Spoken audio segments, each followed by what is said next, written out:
School के head teacher Ramlal ji जोर जोर से चिल्ला रहे थे। अरे बचाओ, बचाओ मुझे, इन बकरियों के हाथ से बचाओ। अरे मेरी धोती खुल जाएगी, मेरी धोती छोड़ो। 4-5 बकरियां मिलकर उनकी धोती खींच रही थी और ये देखकर स्कूल के बच्चे बड़े मजे ले रहे थे। अरे वो देखो, हेड टीचर की धोती खोल रही है। तभी अब्दुल सर दौड़ कर आए। अरे बाप रे, ये बकरियां धोती के साथ साथ मेरी नौकरी भी खा जाएगी। अरे छोड़ो सर को, छोड़ो। अब्दुल सर ने अपनी बकरियों को शांत किया। माफ कर दीजिए सर। अरे ये कोई ऐसी वैसी जगह है क्या जो तुम हर रोज अपनी बकरियों को लाते हो? ये स्कूल है, स्कूल। माफ कर दीजिए सर, वो मेरी बीवी बहुत परेशान करती है, उसी की वजह से मुझे बकरियों को स्कूल लाना पड़ता है। अरे भाई, ये क्या बात कर दिया, अब तो मैं तुम्हें कुछ बोल नहीं पाऊंगा। क्यों सर, क्या हो गया? अरे बीवियों से तो सभी परेशान है। आय हाय, किसी को शादी ही नहीं करनी चाहिए। ये सुनकर फिर से सभी बच्चे हंस पड़े। रामलाल सर बाथरूम चले गए। अब्दुल सर ने अपनी बकरियों को एक जगह पर बांध दिया। अब्दुल सर ने इन बकरियों को बकरीद के लिए खरीदा था। अब्दुल सर की बीवी खदीजा उनका दिमाग खराब कर रही थी। बकरीद आने वाला है, बकरियां कब खरीदोगे? अरे बकरियां खरीद तो लूंगा, लेकिन उन्हें संभालेगा कौन? तुम तो नहीं संभालोगी। तो क्या हुआ, हर काम मुझे ही करना पड़ेगा क्या? सुनो, बकरीद है, मुझे बकरियां लाकर दो, मुझे और कुछ नहीं पता, नहीं तो आज से खाना बंद। अब्दुल सर मुश्किल में पड़ गए। अगले ही दिन उन्होंने 5 बकरियां खरीद ली और घर लौटकर बकरियों के लिए घास पत्ते काटने लगे। सारा काम मुझे ही करना पड़ता है। नौकरी करो, उसके बाद घर के काम करो, बकरियों के लिए खाना भी मुझे ही काटना पड़ रहा है, और मेरी बीवी हमेशा सोती रहती है। बकरियों को खाना खिलाकर अब्दुल सर स्कूल जाने के लिए तैयार हो ही रहे थे कि उनकी बीवी ने उनसे कहा, आप तो स्कूल जा रहे हो, लेकिन इन बकरियों को कौन संभालेगा? अरे तो क्या स्कूल में भी बकरियों को ले जाऊं? हाँ ले जाइए, मैं नहीं संभाल पाऊंगी इन्हें, मुझे तो घोड़े बेचकर सोना है। हाँ, किसी दिन ऐसा ही घर भी बेच दोगी। क्या क्या कहा आपने? अब कुछ नहीं, मैं ही ले जाता हूँ बकरियों को, तुमसे बहस करने का कोई फायदा ही नहीं है। अब्दुल सर बकरियों को लेकर स्कूल चले गए। स्कूल के बच्चे ये देखकर कहने लगे, अरे वो देखो, अब्दुल सर बकरियों को लेकर आए हैं। अब क्या बकरियां भी हमारे साथ पढ़ेंगी? अब्दुल सर बकरियों को लेकर ही क्लास में घुस गए। बच्चों, मुझे पता है कि तुम लोगों को बहुत हंसी आ रही है, लेकिन बैठ जाओ चुपचाप और पढ़ाई करो। लेकिन सर, आप बकरियों को स्कूल क्यों लेकर आए हो? घर में जगह नहीं थी क्या? देखो, तुम लोग अभी बच्चे हो, अभी तुम लोगों को बहुत कुछ सीखना बाकी है। अब्दुल सर अपने मन में ही कहने लगे, एक बार बस शादी करो तुम लोग, फिर सब कुछ सीख जाओगे। अब्दुल सर बच्चों को पढ़ाने लगे और बकरियां क्लास के अंदर घूमने लगी। एक बकरी एक स्टूडेंट के पास गई और उसकी किताब चबाने लगी। हाय, मेरी किताब खा लिया, अरे रोको उसे, रोको। सभी बच्चे मिलकर बकरी को भगाने लगे। ए बकरी, जा यहाँ से, जा। वो बकरी किताब के पन्ने फाड़कर चली गई। मेरी किताब के पन्ने खा लिए उसने, अब मैं पढ़ूंगी कैसे? एक और बकरी एक बच्ची के पास जाकर बेंच पर चढ़ गई और वहां सूसू करने लगी। हाय, ये क्या कर दिया, बेंच पर सूसू कर दिया, भाग यहाँ से, भाग जा। और एक बकरी किसी की गोद में जाकर पॉटी करने लगी। सारी बकरियां क्लास भर में पॉटी और सूसू करने लग गई और क्लास में गंदगी फैल गई।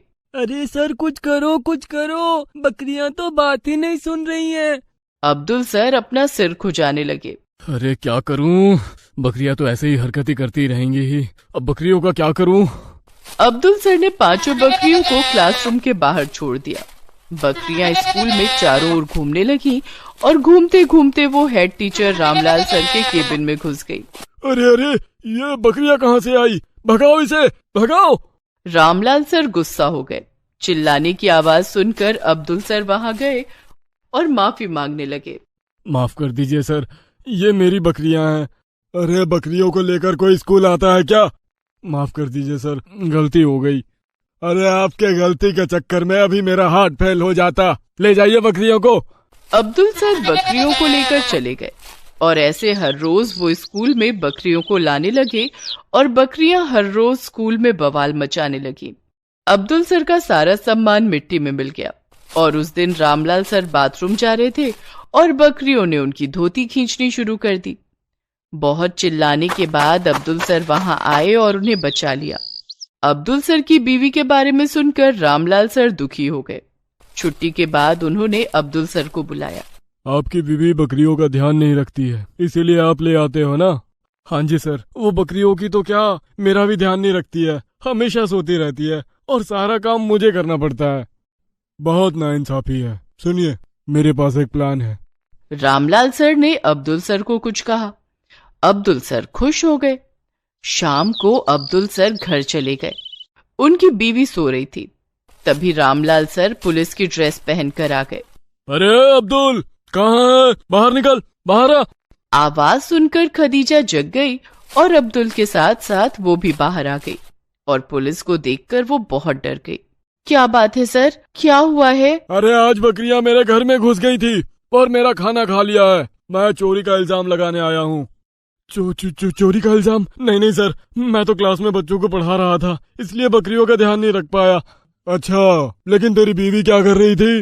हाँ, बीवी तो कुछ नहीं कर रही थी, घर पर ही थी। घर पर रहकर भी बकरियों का ध्यान नहीं रख पाई तो फिर पुलिस केस तो तेरी बीवी पर ही बनेगा। अरे नहीं सर, माफ कर दीजिए, मुझे जेल नहीं जाना है। मैं अब से बकरियों का ख्याल रखूंगी। पक्का रखोगी ना? नहीं तो? पक्का रखूंगी, पक्का, यकीन कीजिए। और साथ साथ घर का भी ध्यान रखना होगा। रखूंगी, सबका ध्यान रखूंगी, बस मुझे जेल मत भेजिए। ठीक है, आज छोड़ रहा हूँ, लेकिन अगले दिन ऐसा हुआ तो नहीं छोड़ूंगा। रामलाल जी चले गए। खदीजा इतनी डर गई कि वो बकरियों का ध्यान रखने के साथ साथ घर का सारा काम भी करने लगी। अब्दुल सर बहुत खुश हो गए और रामलाल जी को धन्यवाद देने लगे और ऐसे ही अब्दुल सर खुशी खुशी रहने लगे। जब पैदा हुई थी तभी उसके दोनों पैर उसके शरीर से लंबे थे। उसे देखकर उसके पिता सुरेश ने कहा था, ये क्या है? शरीर से ज्यादा तो पैर लंबे हैं इसके, ऐसा तो मैंने कभी नहीं देखा। सुखमणि की माँ सरला ने कहा था, हो सकता है कि हमारी बेटी स्पेशल है, उस पर स्वयं भगवान का हाथ है, इसीलिए उसके पैर इतने लंबे हैं। लेकिन इतने लंबे पैरों का ये करेगी क्या? वो तो सही मौका आते ही पता चल जाएगा। और समय आने से पहले ही सुखमणि चलने लगी। एक साधारण बच्चे को चलने में जहाँ कम से कम 10 महीने का समय लगता है, वहाँ सुखमणि 5 महीने के अंदर ही चलने लगी। देखिए जी, कुदरत का करिश्मा देखिए, हमारी बेटी 5 महीने की उम्र में ही चलना सीख गई है। कहा था ना मैंने, सुखमणि पर भगवान का आशीर्वाद है। सही कहा तुमने सरला, देखना हमारी बेटी जरूर कुछ बड़ा करेगी। इसी तरह सुखमणि बड़ी होने लगी और जितनी बड़ी होने लगी उसका पैर भी लंबा होता गया। उसकी उम्र की लड़कियों ने उससे खेलने से मना कर दिया। हम तेरे साथ नहीं खेलेंगे, तू हम में से नहीं है। तुझे देखकर तो लगता है कि तू एलियन है, एलियन। कितने लंबे लंबे पैर है तेरे। उसमें मेरी क्या गलती है? भगवान ने मुझे लंबे पैर दिए हैं तो मैं क्या करूं? हमें क्या पता, हमारी माँ ने हमें तेरे साथ खेलने से मना किया है। हम नहीं खेलेंगे तेरे साथ, तू जा यहाँ से। सुखमणि अकेली पड़ गई। उसके साथ कोई बात नहीं करना चाहता था, कोई खेलना नहीं चाहता था। वो बस अकेली घर पर बैठकर रोती थी। मेरा कोई दोस्त नहीं है, सभी मुझसे दूर भागते हैं। हे भगवान, मुझे क्यों इतने लंबे पैर दिए? सरला सुखमणि को समझाती है, बेटी भगवान ने दिया है मतलब काम की चीज है। सही वक्त आने पर देखना, ये लोग ही तुझे सर आंखों पर चढ़ाकर घूमेंगे। लेकिन कब आएगा वो वक्त? आएगा बेटी, लेकिन अभी तुझे स्कूल में भर्ती होना पड़ेगा, पढ़ाई करनी होगी। नहीं, मुझे नहीं जाना है स्कूल। गांव में ही सब लोग मेरा मजाक उड़ाते हैं, स्कूल में भी सभी मजाक उड़ाएंगे, मुझे अच्छा नहीं लगेगा। इसी डर को तो भगाना है दिल से। तू स्पेशल है बेटी, बहुत स्पेशल है। आंखों में सपना लेकर सुखमणि स्कूल गई, लेकिन अंदर ही अंदर वो बहुत डरी हुई थी। दिल में डर लिए सुखमणि क्लास में घुस गई और सभी उसे देखकर चौंक गए। ये कौन आ गई है क्लास में? इसके पैर कितने लंबे हैं। हाँ, ये तो हम सबसे लंबी है। उसी क्लास में टीना नाम की एक लड़की थी। टीना अमीर और घमंडी थी। वो अकेली एक डेस्क पर बैठी हुई थी और किसी डेस्क पर जगह नहीं थी। ये देखकर सुखमणि टीना के पास गई और बोली, क्या मैं तुम्हारे साथ बैठ सकती हूँ? नहीं, ये मेरा डेस्क है। लेकिन और कोई डेस्क खाली नहीं है। तो मैं क्या करूं? नीचे बैठ जा। मेरे पैर लंबे हैं ना, इसीलिए नीचे बैठने में दिक्कत होती है। तो फिर खड़ी रह, मुझे डिस्टर्ब मत कर। टीना ने सुखमणि को बैठने नहीं दिया। बेचारी सुखमणि खड़ी रही। कुछ देर बाद क्लास में टीचर आई। उनका नाम रेखा मिस था। गुड मॉर्निंग बच्चों, सभी अपनी अपनी जगह पर बैठ जाओ। सभी बैठ गए, लेकिन सुखमणि के पास तो बैठने की जगह नहीं थी। क्या हुआ, बात कान में नहीं घुसी क्या? बैठ जाओ। बैठने की जगह नहीं है मिस। अच्छा, तो तुम ही हो वो नमूना, लंबे पैरों वाली लड़की। वाह, तुम्हारे पैर तो बहुत लंबे हैं। यहाँ आओ और बोर्ड साफ करो। लंबे पैरों का कुछ तो फायदा हो। सुखमणि ने बोर्ड साफ किया। लंबे पैरों की वजह से सुखमणि ब्लैक बोर्ड के ऊपरी हिस्से तक साफ कर पाई। बहुत बढ़िया, अब से तुम ही रोज बोर्ड साफ करना। चलो अब खड़े खड़े पढ़ाई करो। सुखमणि को पूरा क्लास खड़ा रहना पड़ा। अगले दिन से सभी सुखमणि को चिढ़ाने लगे। अरे वो देखो, जिराफ से भी लंबी लड़की आ गई। हाँ, इसके पैर तो जिराफ से भी लंबे हैं। इसे तो जू में होना चाहिए। सही कहा। ये सब सुनकर सुखमणि को बहुत बुरा लगा, लेकिन उसे ये सब सुनने की आदत थी। टीना ने कहा, पता नहीं ऐसी लड़कियों को स्कूल में एडमिशन ही क्यों देते हैं। ए लंबी लड़की, इधर आ। हाँ बोलो टीना। टीना ने सुखमणि के हाथ में चिप्स के फटे हुए पैकेट दिए और कहा, इन्हें बाहर फेंक कर आ। लेकिन मैं क्यों फेंकूं? ये सब तो तुमने खाए हैं ना, तुम फेंको। ज्यादा जबान मत लड़ा। पता है ये स्कूल किसका है? किसका? मेरे बाप का। मेरी बात नहीं सुनेगी ना तो स्कूल से निकाल दूंगी। तेरे पैर लंबे हैं, जल्दी से फेंक कर आ। सुखमणि लंबे पैर लेकर स्कूल के बाहर चिप्स के पैकेट फेंकने गई। लंबे पैर होने की वजह से वो जल्दी ये सब काम कर सकती थी। उसके बाद से हर कोई सुखमणि से काम करवाने लगा, यहाँ तक रेखा मिस भी। सुखमणि, मेरे लिए जल्दी से दौड़कर ठंडा पानी लेकर आ। जी मैडम। सुखमणि दौड़कर पानी लाने चली गई। पानी लाते ही रेखा मिस ने कहा, अरे किताब लाना ही भूल गई थी, टीचर्स रूम से किताब ले आ। सुखमणि बस वही करने लगी, इधर से उधर और उधर से इधर। सभी उसके लंबे पैरों का फायदा उठाने लगे। ऐसा करते करते 2-3 महीने बीत गए। लोगों की फरमाइश पूरी करते करते सुखमणि की पढ़ाई पूरी नहीं हो पाई और पहले एग्जाम में सुखमणि फेल हो गई। उसे 0 मिला। सभी उस पर हंसने लगे। कैसी स्टूडेंट है तू, 0 मिला है तुझे, भाग जा स्कूल से, पढ़ाई लिखाई तेरे लिए नहीं है। मुझे तो पहले दिन से ही पता था ये लड़की निकम्मी है। इतने बड़े पैर लेकर कोई पढ़ाई लिखाई कर सकता है क्या?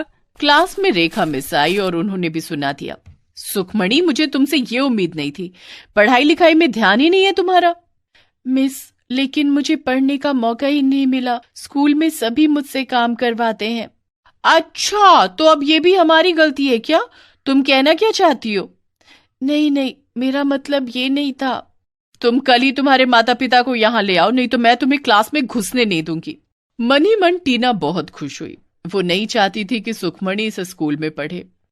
वो स्कूल से निकलकर नदी किनारे जाकर बैठ गई। मैं क्या करूं? सभी मुझे चिढ़ाते हैं, सभी मेरे दुश्मन हैं। तभी पेड़ से एक पंछी ने कहा, दुश्मनों को दोस्त बनाना पड़ेगा सुखमणि। कौन बात कर रहा है? मैं सुखमणि, ऊपर देखो। सुखमणि ने पेड़ पर पंछी को देखा। तुम मुझे कैसे पहचानती हो? मेरा नाम कैसे जानती हो? क्योंकि पिछले जन्म में तुम हम में से ही एक थी और फिर इंसान के रूप में तुमने फिर से जन्म लिया। तुम्हारे अंदर एक जादुई शक्ति है, वो तुम्हें पता नहीं है क्या? नहीं, मुझे कुछ भी पता नहीं है। तुम अपने पैरों को जितनी मर्जी लंबा कर सकती हो, बस तुम्हें दिल से सोचना होगा। सुखमणि ने दिल से सोचा और उसके पैर और भी लंबे हो गए।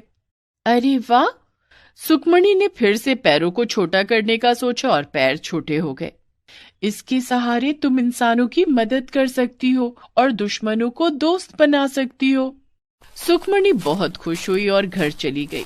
अगले दिन वो अपने माँ बाप को लेकर स्कूल गई और रेखा मिस ने कहा, देखिए, आपकी बेटी पढ़ाई लिखाई में अच्छी नहीं है, उसे 0 मिला है, हम उसे स्कूल में नहीं रख सकते, हमारे स्कूल की बदनामी होगी। ऐसा मत कीजिए, सुखमणि मन लगाकर पढ़ेगी। नहीं नहीं नहीं नहीं, हम रिस्क नहीं ले सकते, इसे हम स्कूल से निकालते हैं, आप दोनों इसे लेकर घर जाइए। रेखा मिस ने एक भी बात नहीं सुनी। इसके पीछे टीना का ही हाथ था। वो तीनों स्कूल से बाहर चले आए और तभी एक दुर्घटना घट गई। स्कूल में अचानक से बिजली गिरी और स्कूल में आग लग गई। स्कूल के अंदर सभी फंस गए। बचाओ बचाओ, कोई बचाओ हमें, हम मर जाएंगे। सभी चिल्लाने लगे, लेकिन कोई आग के अंदर जानबूझकर क्यों जाएगा उन्हें बचाने? सभी को अपनी जान प्यारी है। तभी सुखमणि ने मन में सोचा, मेरे पैर बहुत लंबे हो जाएं। और उसके पैर तुरंत बहुत लंबे हो गए। लंबे पैरों के सहारे वो स्कूल के अंदर आसानी से घुस गई और सभी को एक एक करके बाहर निकाल लाई। इसी तरह सुखमणि ने लंबे पैरों के सहारे सभी की जान बचाई और सभी की आंखों में आंसू आ गए। सुखमणि, तूने हमारी जान बचाई, तू बहुत अच्छी है, आज से हम दोनों दोस्त हैं। हाँ सुखमणि, हम सब ने तुम्हारे साथ गलत किया, तुम स्कूल में पढ़ सकती हो। इसी तरह सभी सुखमणि के दोस्त बन गए और सुखमणि सभी की नजर में हीरो बन गई।